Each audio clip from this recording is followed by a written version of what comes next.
Alléluia. Et c'était le même problème que David avait avec Mika. Quand vous prenez 1 roi 17, verset 25, vous allez voir que David n'avait pas pris Mika parce que c'était pas la prière. Il avait pris Mika parce que c'était une récompense pour celui qui coupait la tête du géant de Goliath. Il n'a pas préparé ce fiançailles, ce mariage dans la prière. Elle lui a créé toutes sortes de problèmes. Alléluia. Et on dit qu'elle le haïssait. Elle le haïssait. Est-ce que David avait pensé qu'un jour sa propre femme pouvait le haïr? Elle le haïssait. Pourquoi? Parce qu'il craignait Dieu. Elle ne craignait pas Dieu. Le fait qu'il a été d'adorer Dieu, elle pensait que c'était, il se ridiculisait. Elle était charnelle. Mais il devait vivre avec elle. Et quand tu as une femme insensée comme ça dans le foyer, qu'est-ce que tu vas faire? Tu préfères regarder dehors. C'est ce qui est arrivé avec David. Voilà pourquoi il pouvait regarder qu'on appelle Bathsheba. Parce qu'il n'avait pas une femme qui pouvait le consoler comme Rebecca a consolé Isaac, mais il avait une femme seulement qui lui amenait des amertumes. Pourquoi? Parce que cette relation n'avait pas été basée sur la prière. Mais regardez Abigail, la femme, l'ex-femme de Nabal. Regardez comment elle vient se prosterner devant cet homme. Regardez comment elle pouvait appeler ce monsieur Monseigneur. Pardon. Alléluia. Regardez comment elle pouvait être soumise à David. Alléluia. Et David avait besoin tellement de ça que dès que David a appris que Nabal était mort, il a envoyé déjà, maintenant allez-y me chercher cette femme-là. C'est d'une femme comme ça que j'avais besoin. Pourquoi? Parce que Abigail était une femme. Alléluia. Qui pouvait donner la tendresse au mari, qui pouvait l'encourager. Alléluia. Elle m'a dit que le Seigneur te donne la victoire sur tous tes ennemis. Il a dit, mais c'est quel genre de femme ça? Il était habitué à une femme qui l'insultait à longueur de journée, qui était Michal, qui était la fille qu'on appelle de Saül. Alléluia. Mais maintenant, il était tombé sur une femme de bien. Alléluia. Alléluia. Ce n'était plus cette femme, et Michal, qui pouvait traiter son mari d'idiot, publiquement devant tout le monde. Elle l'a traité d'idiot. Vous pouvez voir dans le livre de 2 Samuel 6. Lorsqu'il venait avec l'arche de l'Éternel dans sa maison. Elle dit, tu es un idiot. Alléluia. Mais il a croisé une femme qui s'appelait Abigail. Son nom signifie source de joie. Elle a mené de la joie à cet homme. Parce que quoi? Abigail était une femme de prière. David était un homme de prière. Alléluia. Donc, vous avez vu pourquoi David n'a pas tenu? Mais pourquoi, malgré qu'il était un homme de prière, on voit que tout ce que David écrit qu'on appelle dans les psaumes, la Bible nous dit que David était un prophète. Mais malgré qu'il était prophète, ça n'a pas empêché de tomber. Parce qu'il n'a pas préparé ce mariage-là dans la prière. Comme beaucoup de serviteurs, à cause de leur ministère, à cause de leur élévation, à cause des titres qu'ils cherchent, alléluia, à cause des responsabilités dans les églises, beaucoup font des mariages comme ça, alléluia, ils prennent ça rapidement, ils la mettent, je vais me marier pasteur, pourquoi? Parce qu'il veut devenir pasteur. Qu'on le respecte. Et maintenant, quand ça commence à chauffer maintenant, voilà pourquoi vous allez les voir, ils sont en train de courir de pasteur en pasteur, d'église en église, parce qu'eux-mêmes, ils ne peuvent pas gérer l'affaire qui vient là. On dit, c'est un nouveau foyer, on a besoin d'aide. Frère, tant qu'il y a la prière, si beaucoup de pasteurs et couples aujourd'hui, alléluia, ont des difficultés, c'est parce qu'ils ont confié leur couple, leur foyer, leur fiançailles au pasteur. Regardez, ces églises avec leurs programmes. Les gens n'ont plus de vie de couple. On va parler de prière dans le foyer. Les chrétiens, les foyers ne prient jamais ensemble à la maison. Mais ils prient plus même dans vos églises, que vous appelez églises, même que dans les maisons. C'est triste. Et ces pasteurs-là sont contents. Tous ces mecs qui disent prêchent, ils sont contents. Venez toujours à l'église écouter. Les gens passent moins de temps dans la prière en famille que des prières dans l'église. Lundi, ils sont dans réunion d'église. Mardi, dans réunion d'église. Mercredi, dans intercession. Jeudi, dans qu'on appelle cours biblique. Vendredi, ils vont préparer groupe musical. Ou bien les différents, qu'on appelle, je sais pas comment vous appelez ça. Vos différentes cellules, ou bien qu'on appelle compartiments, je ne sais quoi. Samedi, maintenant, on va arranger on va venir faire maintenant les préparatifs pour dimanche. Dimanche encore, vous êtes mais quel temps vous avez pour prier, vous et votre femme et vos enfants? Et ces pasteurs-là, ils sont contents. Vous passez plus de temps dans les zigouras, dans les soi-disant églises, que dans la prière là-bas. C'est à l'église seulement que vous priez, mais vous priez peu. Vous, peut-être même jamais à la maison. On parlera de la prière quand on parlera de la prière dans le couple. Chers frères, voici des dangers. Je peux vous dire, oui, les fiançailles, c'est la période où on connaît l'histoire personnelle de chacun, où on apprend à se connaître, on apprend à connaître les blessures de l'autre, on apprend à connaître ceci, on apprend à connaître ceci. J'ai dit, frère, si le mariage ne commence pas par la prière, si les fiançailles, ça n'est pas une question du pasteur. Alléluia. Ce n'est pas le pasteur qui doit choisir une fiancée pour toi. Ça m'écoeure quand je vois des gens qui viennent vers le pasteur pour dire, pasteur, je vais me marier, il faut me chercher un homme. Ça, c'est la sorcellerie. Ou bien je vais me marier, il faut me chercher une sœur. Ça, c'est la sorcellerie. C'est toi personnellement qui dois aller devant le Seigneur pour dire, Seigneur, je veux me marier. Je vais former un seul corps avec une personne. Comme toi-même, Seigneur, tu as formé un seul corps avec l'Église. Seigneur Jésus, quelle est la femme ou l'homme de ma vie que tu as prévu? Qui fait ces genres de prières aujourd'hui? Personne ne le fait. On couche déjà ensemble et puis on se voit obligé. Et la plupart d'entre elles vont te dire que c'est la volonté de Dieu. Dieu m'a dit que c'est lui. Quand c'est mariage, elles ont toutes des visions. Dieu m'a dit que c'est lui. Et maintenant c'est lui, là on le prend, maintenant on le jette chez un pasteur. Quand il est à côté de toi, il va apprendre. Parce qu'on a peur qu'il nous fasse un sale coup. Quand il y a l'amour, tu ne crains pas. Parce que Dieu t'a dit c'est lui. Il va partir, il va descendre, il va monter, il va revenir. C'est lui.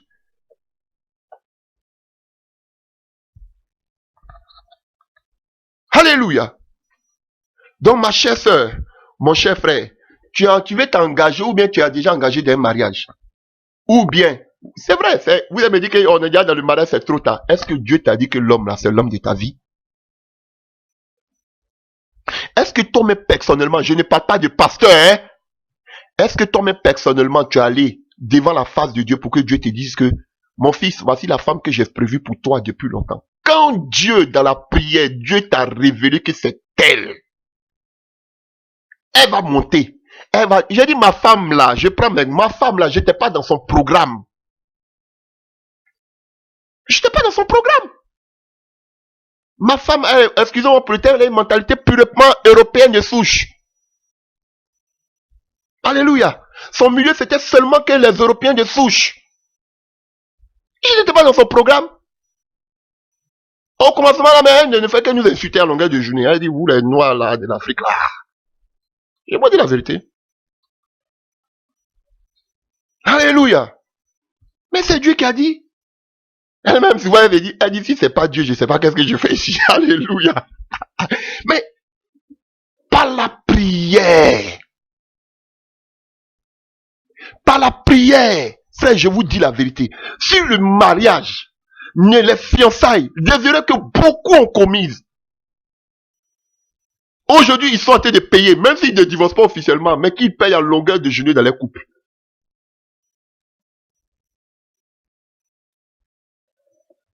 Alléluia. Et d'autres me vont vous montrer qu'ils sont violents dans la parole. Pourtant, en bas, il y a des blessures cachées.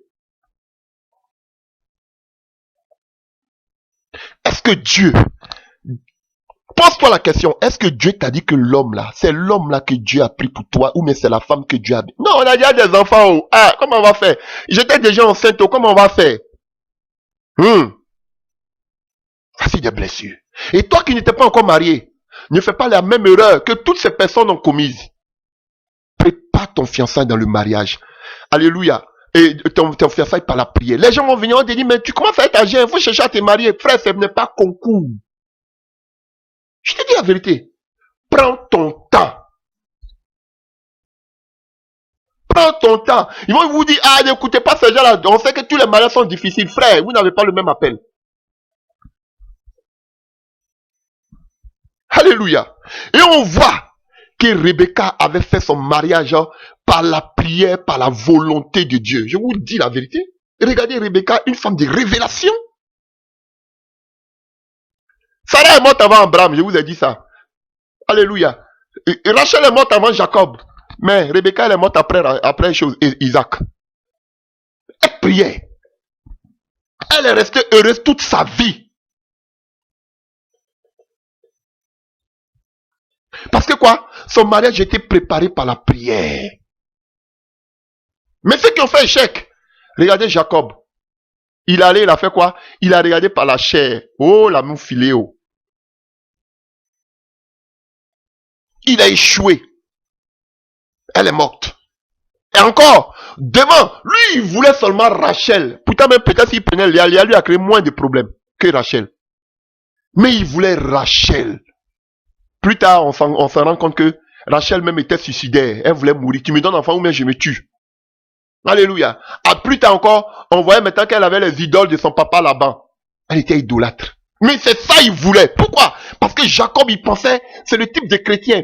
On fait tout par la connaissance humaine. On fait tout par nos expériences. On fait tout parce qu'on voit. Il a échoué.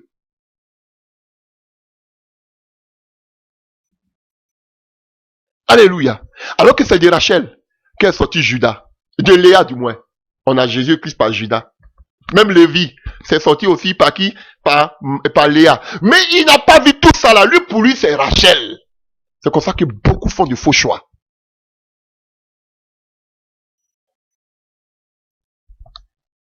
Alléluia.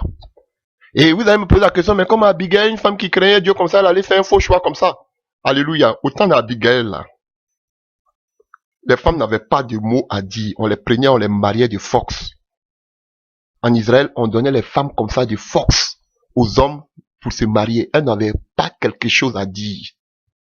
Alléluia. Et puis Abigail, si elle est restée dans le foyer là, on disait que Nabal était méchant, un homme de mauvaise vie. Mais la Bible ne nous dit jamais que Nabal a trompé qu'on appelle Abigail. Et qu'on appelle Abigail. La Bible ne nous le dit pas. On dit seulement qu'il était mauvais, il était méchant. Alléluia. Mais la Bible ne nous dit pas que Nabal a trompé. Il vivait dans l'impudicité ou bien dans l'adultère. La Bible ne nous le dit pas. Mais il était simplement mauvais. Donc, alléluia. Sachant faire la part des choses. Ah, ça c'est une parenthèse. Donc, chers frères et sœurs, mesdames et messieurs, pour devenir un, comme on a lu dans le livre de Genèse 2, à partir du verset 24, il faut d'abord quitter. Et après avoir quitté, il faut s'attacher. Et après s'attacher, il faut devenir maintenant une seule chair. Frère, ça ce sont les définitions qu'on va essayer de dégrainer. Mais avant tout ça, devenir une seule chair, frère, quand vous venez déjà dans l'alliance, qu'on appelle dans le mariage ou dans le fiançailles, chacun vient avec son caractère. Il y a la culture, il y a les habitudes, parce que tu as toujours vécu seul. Frère, si tu n'as pas pris la peine dans la prière, alléluia, tu n'as pas pris la peine, alléluia, de prier sérieusement pour celle ou bien pour celui avec qui tu veux vivre, bien avant, pendant le temps des fiançailles. Je peux vous dire, cherche à connaître sa vie passée, cherche à faire ceci, mais si tu te mets dans la présence du Seigneur, même si Dieu te dit que voici la personne, alléluia, généralement on a déjà des pensées fixées sur une personne et puis on dit Dieu, je vais marier celui-là, en tout cas faut nous aider à nous marier. Non, c'est pas comme ça. C'est comme si toi, tu viens déjà et tu donnes, toi, ta décision au Seigneur. Non, tu dois mettre ta préoccupation. Seigneur, je vais me marier. Quel est l'homme que tu as prévu pour moi? Souvent, l'homme, Dieu peut te le montrer. Mais lui-même, il n'est pas au courant. Mais continue à prier. Si Dieu a parlé, tôt ou tard, Dieu va le convaincre. Tant que, si c'est lui l'homme, si toi, la femme, Dieu t'a convaincu, que lui l'homme, Dieu ne l'a pas encore convaincu, toi, continue à prier dans le secret. Mais souvent, vous-même, même si Dieu vous a dit, vous allez commencer à aller mettre tout dans la chair. Non. Commence d'abord à préparer son cœur dans la prière, que Dieu commence à se révéler à lui. Ça, c'est la première des choses. La deuxième des choses, cette personne aussi, c'est un être humain. Elle a ses imperfections. Elle a aussi ses bons côtés. Et petit à petit, c'est un avantage. Si Dieu t'a dit déjà que c'est cet homme, tu commences à prier, Seigneur, présente-moi sa vie. Quel genre de personne il est? Seigneur, moi, voici mon caractère. Tu me connais. Travaille mon caractère. Seigneur, montre-moi la vie de cet homme. Montre-moi son caractère. Et dans le secret, tu commences à prier pour ce monsieur. Lui, il ne sait même pas que tu pries pour lui. On t'a pas dit parce que tu sais que c'est lui que Dieu a dit chaque matin, maintenant, il faut aller le saluer dans l'église. Entre parenthèses, comme vous le faites. Ou bien il faut lui faire les petits cadeaux, mais tu vas t'habiller pour passer devant lui pour qu'il te voie. Non, ça c'est la chair. Mais tu pries pour lui petit à petit. Petit à petit, au moment opportun. Alléluia. Dieu même va le convaincre, il va venir te dire, parce que c'est lui l'homme, c'est lui qui doit venir, c'est pas toi qui dois aller vers lui. Maintenant, il va venir te dire, ah ma soeur, vraiment, je sais pas, mais, ah, vraiment, je sais pas, mais je ressens quelque chose, il y a quelque chose. Tu dis, oh, faut prier. C'est comme ça que les choses se font. Mais vous, automatiquement, vous voyez à l'âge, oh, je commence à avancer. Là, je commence à avancer. Là, je commence à avancer. Il faut que je me marie rapidement. Il faut que je me marie rapidement. En même temps, vous faites les choses à la hâte. Frère, sœur, tout doit se faire dans la prière. Même si Dieu ne vous révèle pas, vous deux, comme ça, un seul instant, Dieu va toujours révéler à une première personne. L'autre ne va pas suivre automatiquement. Alléluia. Je vous dis, je prends moi-même mon cas. Vraiment, j'avais rien à perdre. Bon, moi, ma femme, là, je vous dis, chers frères et sœurs, elle avait, je ne sais pas si je vais dire, c'est un caractère raciste. Alléluia. Mais ma femme, envers les Africains, elle était fermée. Je vous dis. Pourquoi aujourd'hui elle sort dans une maison avec un Africain, frère? Faut que vraiment il y ait eu prière. Dieu, je savais. Elle-même, elle savait, mais de façon charnelle, maintenant, comme elle va s'asseoir dedans, parce que elle voit la volonté de Dieu, mais elle voit aussi que, ah, en face de moi, c'est un Africain. Elle était bloquée contre les Africains. Mais aujourd'hui, quand je la vois, même aujourd'hui, moi, une nourriture africaine, je la regarde comme ça. Je dis, hé, Jésus, tu es passé par là. Je vous dis la vérité. Elle avait une mentalité, excusez-moi, sans racisme, mais purement européenne de souche. Alléluia.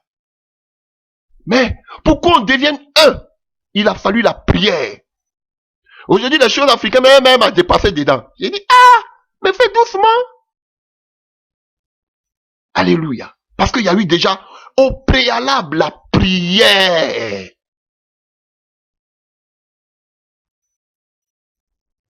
C'est vraiment important. Alléluia. Alléluia. Et maintenant, si Dieu vous a convaincu, vous deux, maintenant commencez à prier. Devenu un. La première des choses, c'est la prière. Dans les foyers, s'il y a la mort, c'est parce qu'il n'y a pas la prière. La source du feu de l'esprit. Et on va parler de la prière dans le couple. Je ne vais pas aller vite en besogne. Vous allez voir l'avantage de la prière dans le couple. Parce qu'aujourd'hui, les gens ont tué la prière dans les couples au détriment, au profit de leur église. Venez toujours à l'église tous les jours. Mais priez peu. Si vous êtes là du lundi au vendredi, vous devez aller travailler, vaquer à vos occupations. Et maintenant, si vous avez trop de programmes de l'église dans votre tête là, comment vous allez prier avec vos foyers, vos femmes? Quel temps vous allez avoir? Alléluia.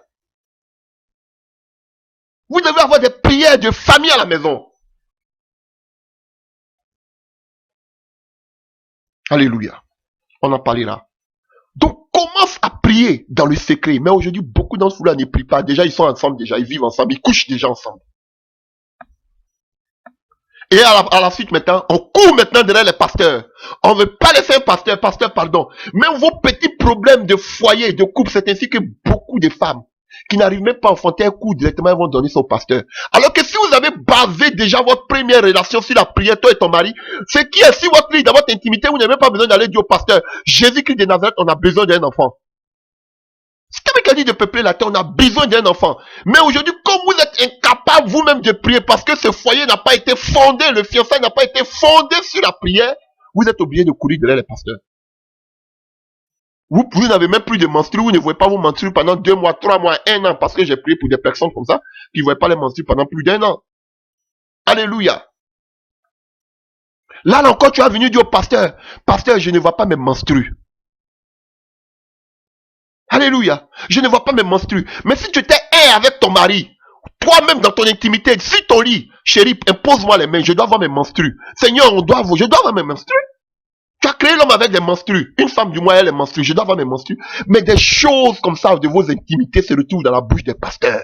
Quelle honte! Parce qu'il n'y a pas le socle de la prière dans vos foyers.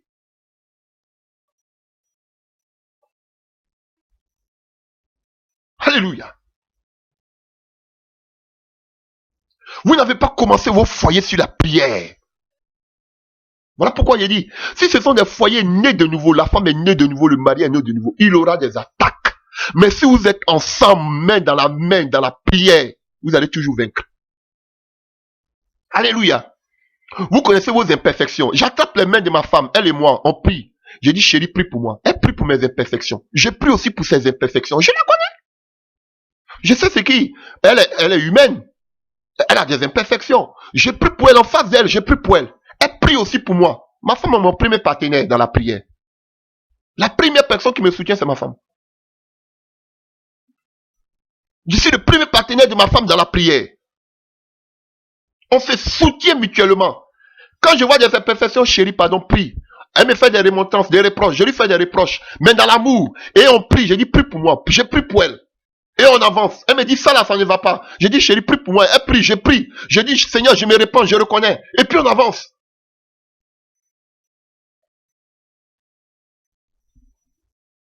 Frère, je vous dis la vérité. Ce sont des erreurs, ce sont des choses qu'on nous a pas enseignées, nous autres là. Dans le passé, on nous a pas enseigné ça. On vous dit, allez, vous êtes mariés maintenant, allez, oh, vive les mariés, que Dieu vous bénisse, et puis partez. C'est vrai, vous êtes livrés à vous-même. Frère, sœur, vous devez votre foyer, le fondement de votre union, de votre alliance, devenu un. C'est pas seulement l'amour, mais devenu un dans la prière. Et s'il y a la prière, c'est pas la prière que vous allez vaincre. S'il y a la prière, c'est pas la prière que Dieu va changer vos caractères, afin que au fur et à mesure vous devenez un. Ah, oui. C'est la prière qui va changer. C'est Dieu. Vous connaissez l'homme. Vous vous mariez par la chair. Vous regardez à l'apparence. Mais c'est Dieu qui connaît ce qui est caché, les os cachés. Et c'est Dieu seulement qui peut te dire, cet homme-là, tu le vois à l'apparence, il chante bien dans l'église. Tu le vois à l'apparence, il parle la langue. Mais est-ce que tu connais son intérieur? Ça, c'est la chair. Tu connais l'os qui est en lui?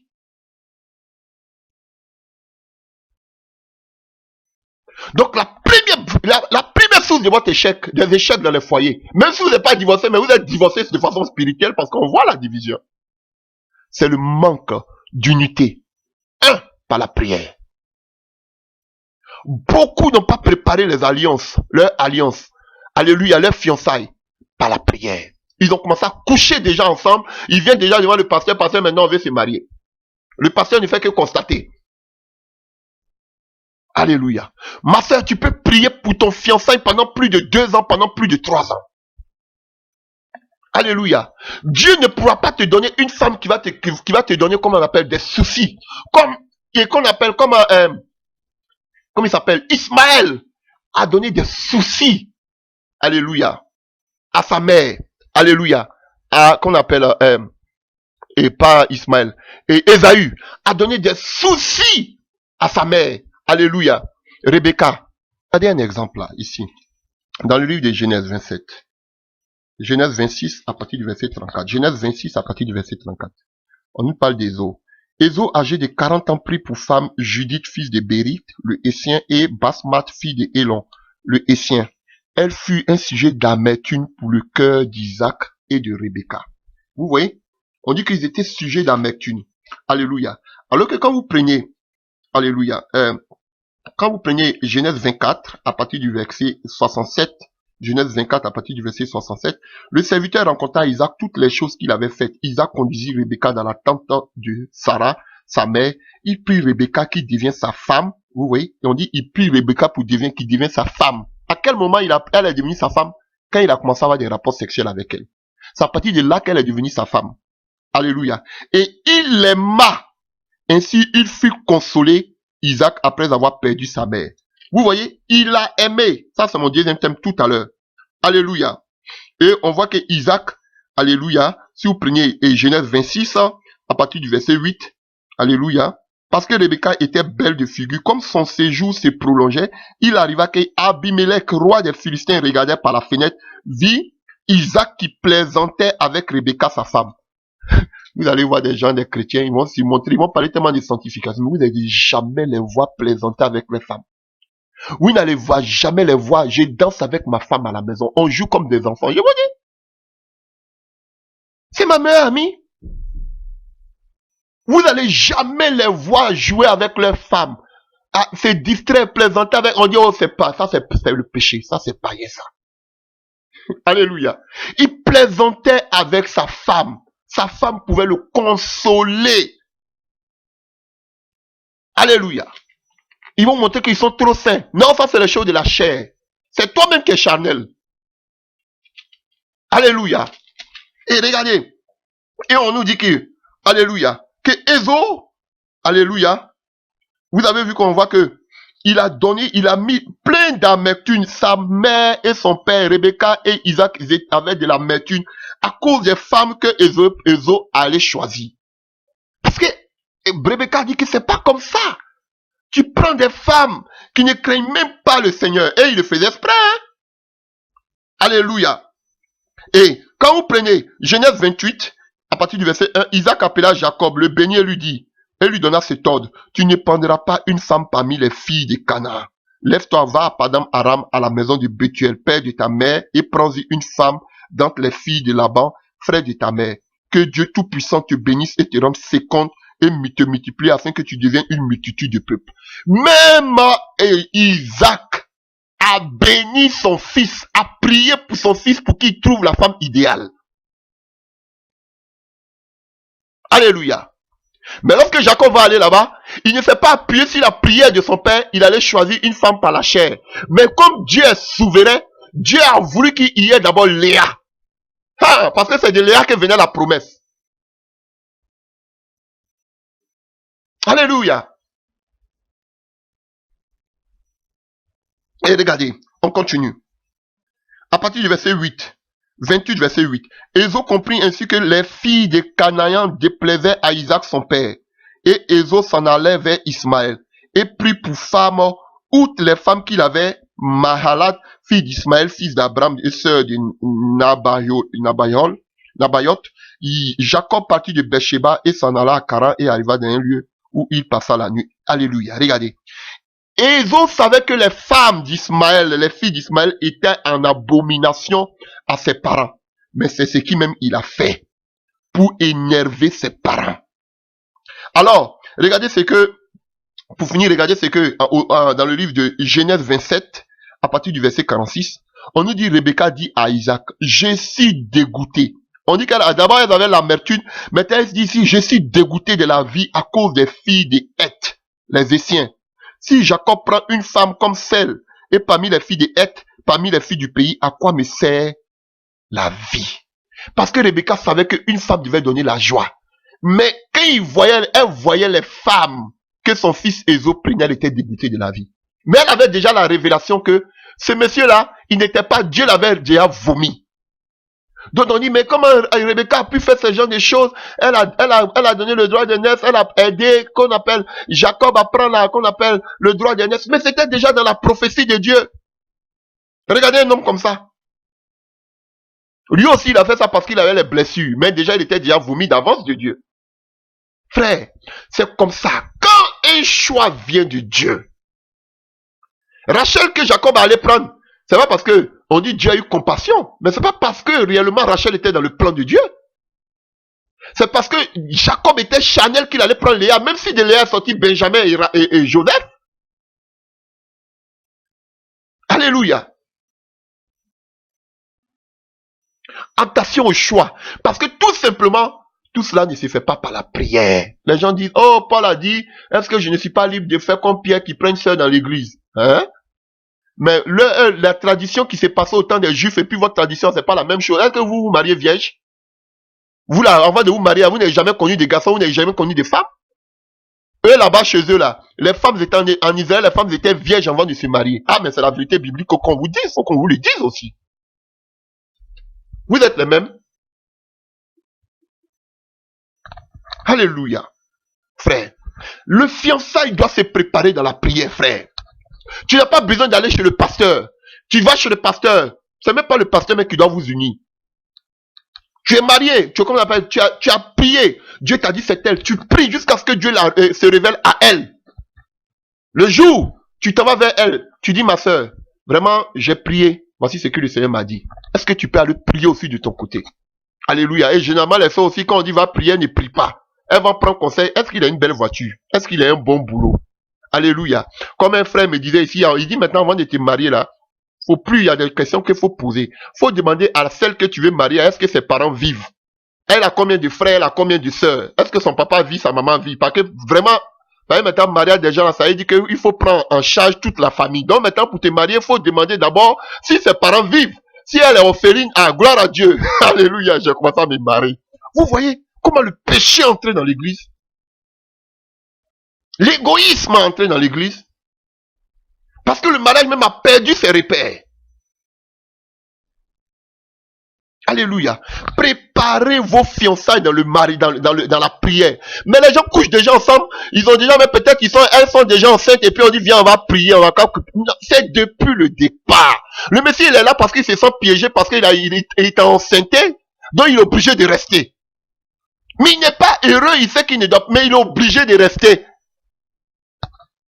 Là, on a vu que Isaac était consolé, il aima Rebecca. Pourquoi? Parce que tout simplement, tout a démarré par la prière.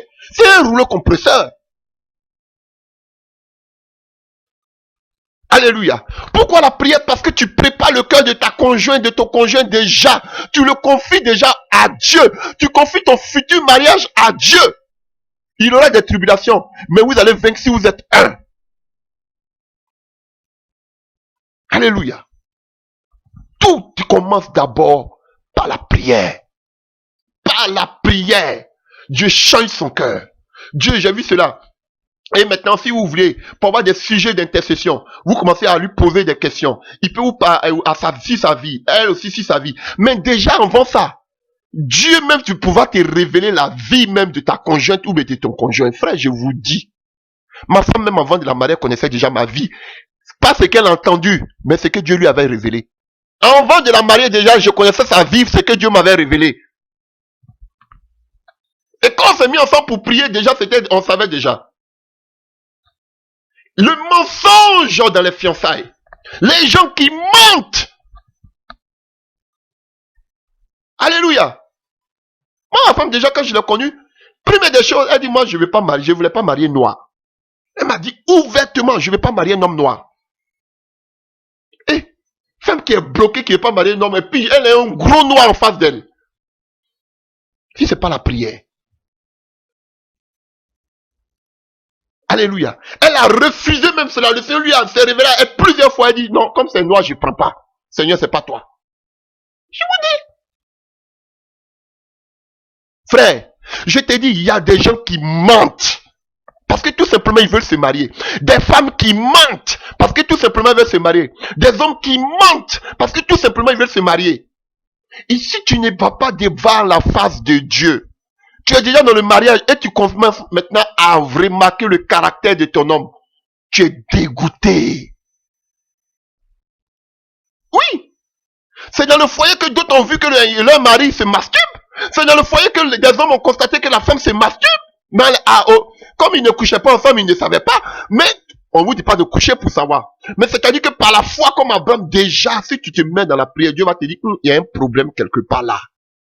Et c'est dans le fiançailles maintenant que quand tu as prié, tu dis j'ai prié, voici ce que Dieu m'a dit, il y a ça, il y a ça, il y a ça, il y a ça, il y a ça. Déjà la personne est là, hein? Oui. Parce que tu as déjà préparé dans la prière. Mais vous ne préparez pas dans la prière. Et là maintenant, quand vous avez déjà constaté les choses, la fille est déjà enceinte. Et voilà pourquoi maintenant, beaucoup aussi sont obligés de faire des curettages, des avortements. Oui, dans les fiançailles, beaucoup font des avortements. On n'est pas encore mariés, on a déjà couché ensemble. Ou bien on régularise la situation, ou bien, comment on fait? Qu'est-ce qu'on fait? C'est comme ça, beaucoup sont déjà dedans. Et puis maintenant, ils sont obligés d'enlever les grossesses. Alléluia, parce qu'ils ne sont pas encore mariés. Voici des erreurs. Les gens ne font que vous parler de, regarde le caractère ici. Non, frère, la seule chose, c'est la prière avant le mariage. Toi seul dans ton coin, on ne dit pas de venir parler avec pasteur. Quand tu viens, je suis contre. Mais si tu veux venir voir ton pasteur, tu as dit à l'assurance, tu dis, Dieu m'a dit ça, Dieu m'a dit ça, Dieu m'a dit ça, Dieu m'a dit ça. Tu es assis. Mais pasteur, il faut chercher une femme pour moi. Pasteur, il faut chercher un homme pour moi. Ça, c'est la sorcellerie. Alléluia. Et la deuxième des choses, on nous dit que Isaac a aimé Rebecca. Pourquoi? Maintenant, quand il y a la prière, quand tout est préparé par la prière, frère, si Dieu dit que c'est lui la femme de ta vie, Dieu va commencer à mettre l'amour dans son cœur. Frère, je vous dis, ma femme l'aime même trop. Ah, moi-même, je sais. Quand je voyais la vie passée de ma femme là, frère, je vous dis, et puis moi-même, je me vois là. Je sais qu'on passait pas ensemble. Je vous dis la vérité. Je sais qu'on passait pas ensemble. Alléluia. Mais, frère, Dieu est passé par là. Jusqu'à un mec qui disait qu'elle ne pouvait jamais marier africain. Elle aime africain là, jusqu'à tous les jours, elle dit je t'aime, je t'aime, je t'aime, je t'aime, je t'aime. Si la prière n'est pas passée par là, au début même là, c'était difficile pour elle de dire je t'aime, hein, parce qu'elle voyait le noir, elle dit un noir. Elle dit, même tous mes camarades, quand elle a appelé ses camarades pour dire que je me marie, on te dit, mais c'est avec qui? C'est avec quel blanc? C'est quel Européen? Il vient d'où? Parce que tous ses camarades l'ont connu seulement qu'avec des... Ils savaient qu'elle aimait les Européens. Alléluia. Donc, les gens même étaient étonnés qu'elle devait se marier avec un nègre. Alléluia. Excusez-moi pour ce thème. Mais c'est ça. C'est comme ça que Dieu fait le travail. Alléluia. Et je me rappelle même que Dieu pasteur lui avait dit une fois qu'on te voit que tu vas te marier avec un homme de Dieu. Mais il est noir. Elle a crié. Elle dit c'est pas Dieu. Elle-même, elle s'est vue en train de se marier avec un noir. Elle dit non, non, non, non, ça peut pas être possible. Frère, c'est comme ça que Dieu fait le travail. Si Dieu n'est pas passé par là, aujourd'hui, je vous dis. Et quand Dieu passe par là, quand tout est préparé par la prière, quand Dieu t'a déjà révélé, Dieu va mettre l'amour. Ah oui. On a dit que Isaac a commencé, lui qui allait marier Isaac et Rebecca pour Isaac, il a commencé par la prière. Et quand Isaac a vu Rebecca, on dit qu'il a aimé en même temps et il était consolé en même temps de la mort de sa mère. Il a aimé. La deuxième des conditions, l'amour. Et c'est la prière qui va mettre l'amour. Ah, je vous dis. Jésus a commencé son ministère par la prière.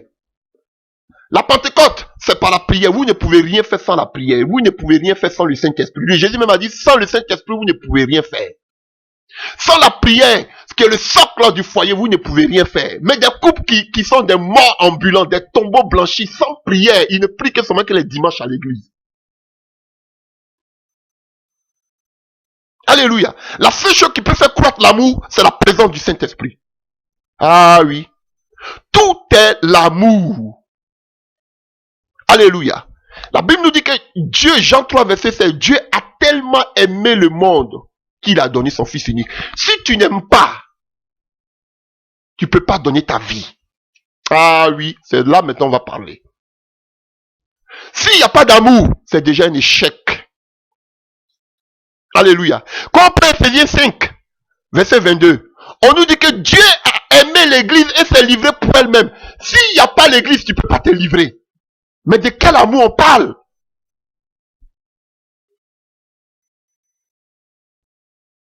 Alléluia. Si vous voulez, on peut prendre 1 Corinthiens 13, qu'on va lire. Oh, alléluia. Merci Seigneur. Ces pasteurs-là, ils sont hypocrites avec vous. Il faut qu'ils vous disent la vérité biblique. Alléluia. Alléluia. On va parler de ça. Et avant de parler même de ce passage, chers frères et sœurs, alléluia. On a, dans la Bible, comme je vous ai dit tout à l'heure, on voit l'amour partout dans la Bible, mais la Bible en grec, vous allez voir, quand vous allez prendre en grec, le mot amour, alléluia, on le définit de 3 sortes d'amour. Alléluia.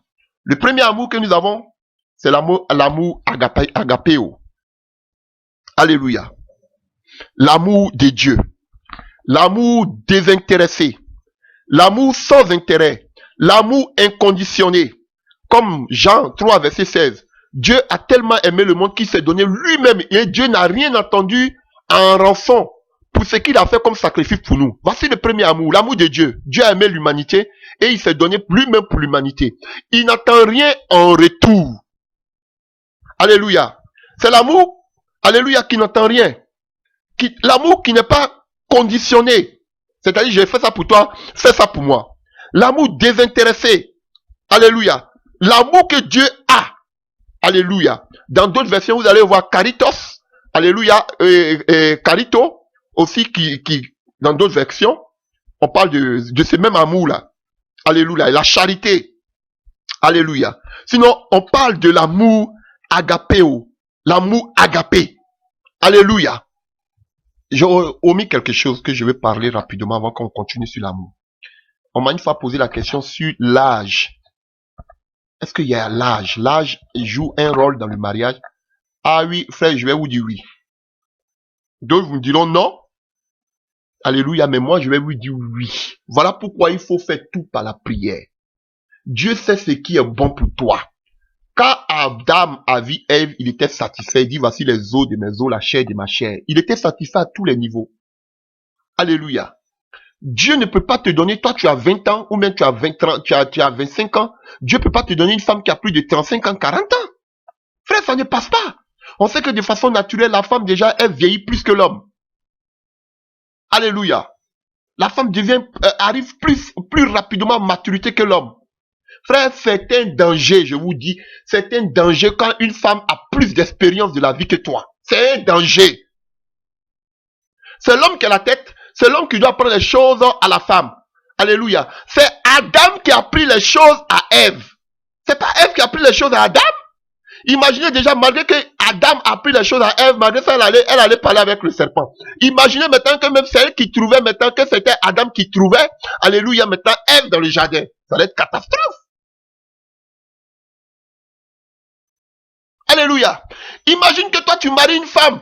Elle-même, là, dans sa vie, même avant que tu la maries, elle a connu plus de 10 hommes. Au lit, même, elle va te faire les positions que toi-même, tu ne connais même pas. Alléluia. Parce que toi, tu es puceau. Elle a fini avec ça, avec expérience. Elle a fini avec, excusez-moi pour ce thème. Elle a expérimenté jusqu'à... Toi, tu connais rien. Tu seras complexé. Oui, frère, c'est la vérité. Vous devez marier une femme. Alléluia. Vous devez marier une femme. Alléluia. C'est vous qui devez lui apprendre les choses de la vie. C'est vrai. L'âge, apprendre les choses de la vie, c'est pas l'âge. Mais, c'est-à-dire que c'est toi l'homme qui doit prendre les devants. Mais tu vas avec elle. Pour la première fois, tu vois qu'elle te fait des choses, mais que toi, tu ne connais même pas. Où tu connais ça? Non, c'est dans le passé que j'ai fait ça, quoi. Comment tu vas te sentir, frère? Alléluia. Donc, moi je le dis, si tu as âgé de 30 ans, un exemple que tu veux te marier, ne prends pas une femme plus âgée que toi. Ah oui, je te le dis, ne prends pas de femme plus âgée que toi. Même quand une femme a le même âge que toi, à un certain niveau, tu vas voir qu'elle va plus évoluer rapidement, elle va plus vieillir rapidement que toi. Mais c'est démontré. Alléluia. Prends toujours une femme moins âgée que toi. C'est la raison pour laquelle on voit que la plupart des hommes meurent toujours avant les femmes. Parce qu'ils ont plus de responsabilités. La femme est plus forte dans la tête que l'homme. L'homme est un enfant.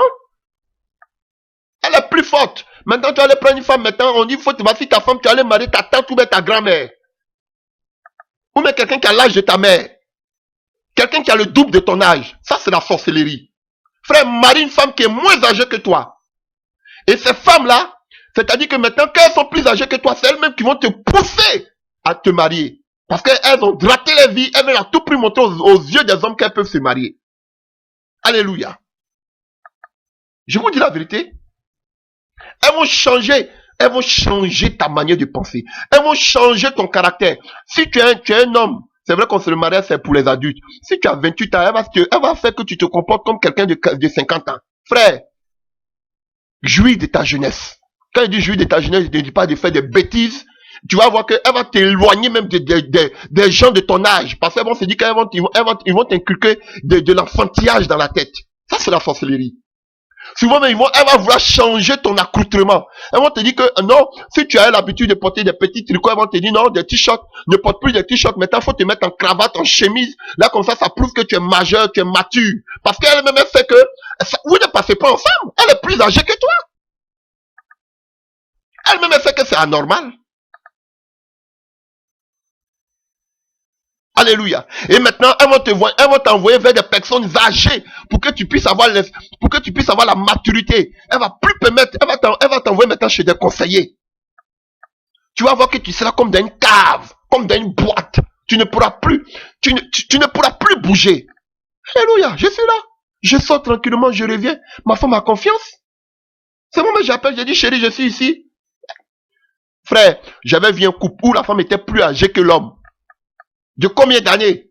Frère, ça va vous paraître un peu chose, mais ils avaient seulement qu'un téléphone portable. On dit téléphone portable. Ça veut dire que le téléphone, tu dois avoir ça sur toi.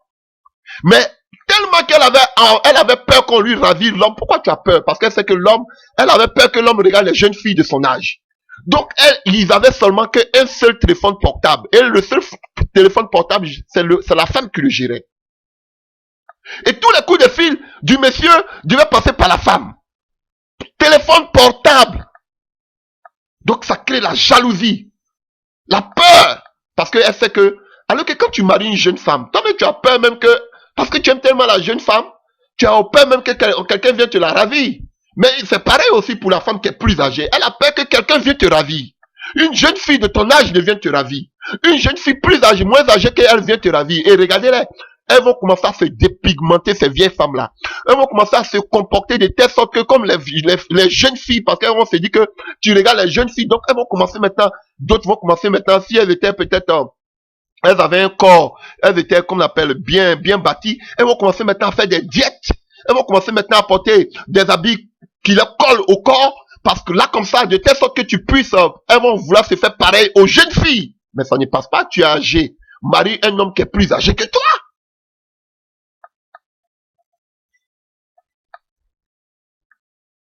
Alléluia. Amen, c'est la vérité. Alléluia. Elles auront peur quand tu ravis. Alléluia. Et quand c'est comme ça, elles vont prendre la place de l'homme dans le foyer. C'est l'homme. Elles vont devenir maintenant l'homme dans le foyer, frère.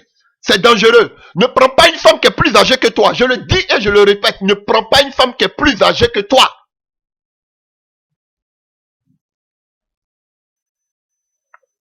Alléluia.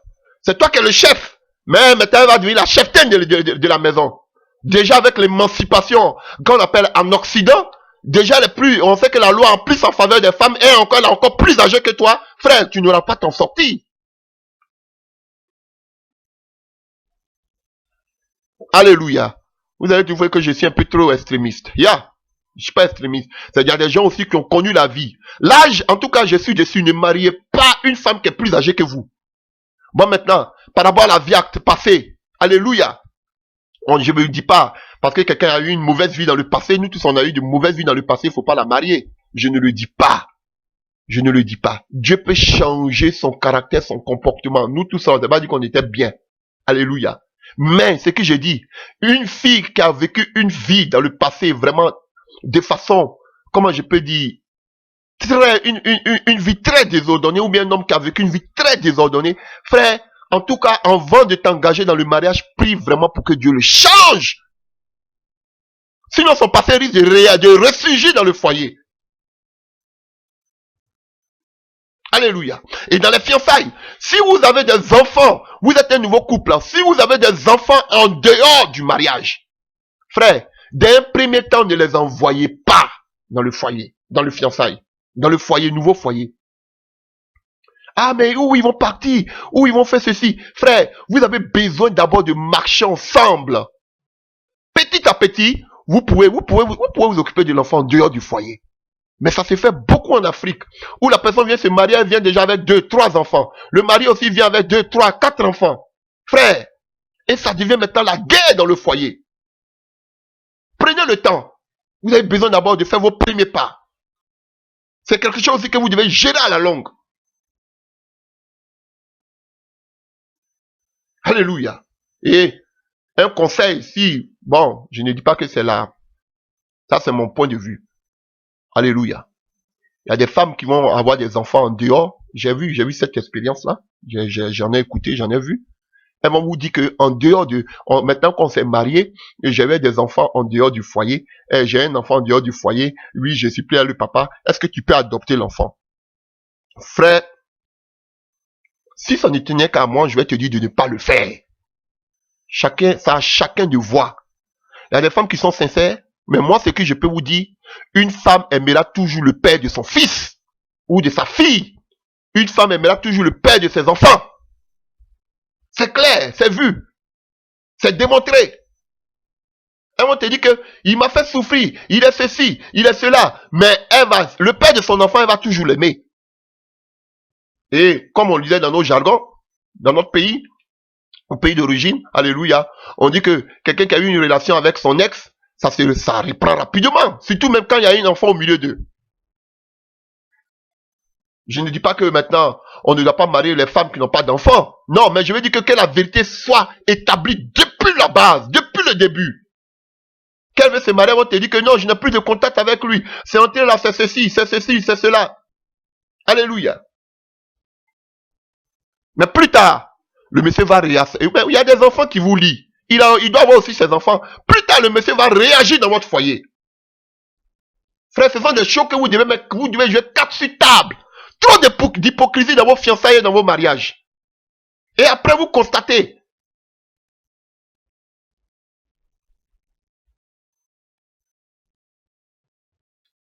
Alléluia. Alléluia. Donc, c'est la parenthèse que je voulais ouvrir. Alléluia. Je voulais ouvrir cette parenthèse-là. Il est important.